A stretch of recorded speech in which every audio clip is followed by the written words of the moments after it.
What would you do if you picked up your beloved new puppy from a routine procedure, only to discover, without consultation, that an additional, invasive surgery had been performed? In today's story, our protagonist's choice is a masterclass in how to handle it. The morning sun cast long shadows as I, Alex, dropped off my 6-month-old golden doodle, Barnaby, at the vet. He was there for his neutering. The final piece of his puppy package, a comprehensive care plan that had covered all his shots and wellness checks, culminating in this procedure and microchipping. I left feeling confident, anticipating a smooth pickup in a few hours. True to schedule, I returned later that afternoon. As I sat with the veterinary technician, a young woman named Sarah, going over Barnaby's aftercare instructions, she casually dropped a bombshell. The only thing not covered by the puppy package is $20 for the 2 teeth we removed while he was under anesthesia, so if we can settle this up. My stomach dropped.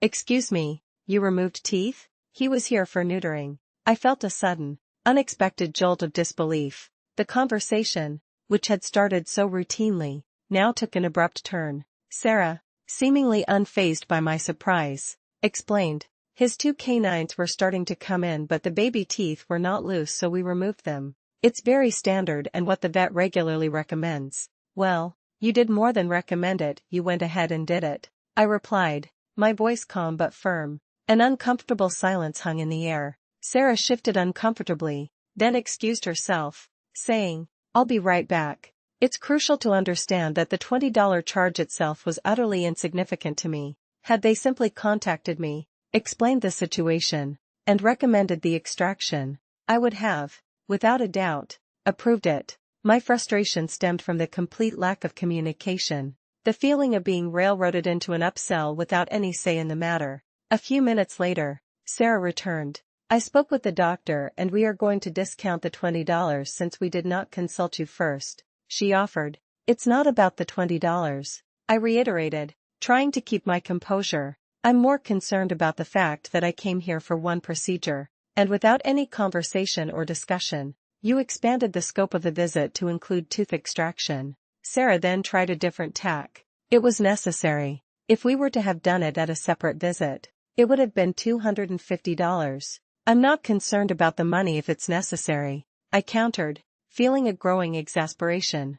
I'm concerned about not knowing about it or approving it beforehand, she persisted. It's a very routine procedure. We regularly extract teeth while puppies are already under anesthesia. This seemed like a critical turning point. This reveals the clinic's greatest fatal flaw, their assumption that routine equates to no need for client consultation, which ultimately sealed their fate with my continued business. If it's so routine and done so regularly, I pressed, why was it not discussed at one of the many prior visits or even this morning? Sarah's response pivoted to the medical necessity. You know, if we didn't extract the teeth, it could have led to issues with alignment, bacteria, and other complications. I'm not debating whether the extraction was necessary. I'm upset that I was not consulted first, I stated firmly. Sarah, seeing the conversation wasn't going as she'd hoped, excused herself once more, saying, I'll be right back. This time, she returned with a sleepy, groggy Barnaby.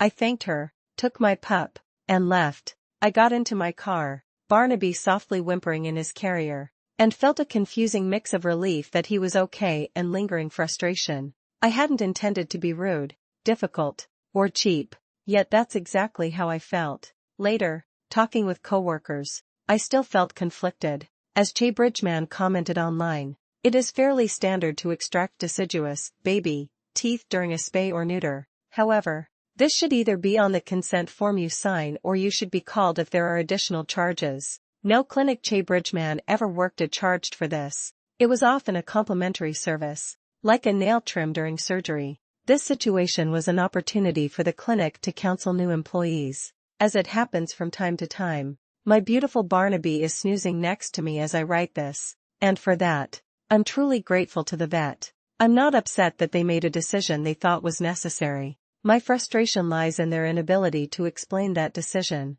or perhaps their feeling that an explanation wasn't necessary. As someone who studied history and business, not veterinary medicine, a simple explanation would have quickly diffused the situation. Ideally, the vet themselves would have spoken to me. While I won't be posting a negative review, I will be finding a new veterinary provider. The core lesson here is that communication and client involvement are paramount, even in routine procedures. Would you have reacted the same way? Or do you think the clinic was justified in their actions given the medical necessity?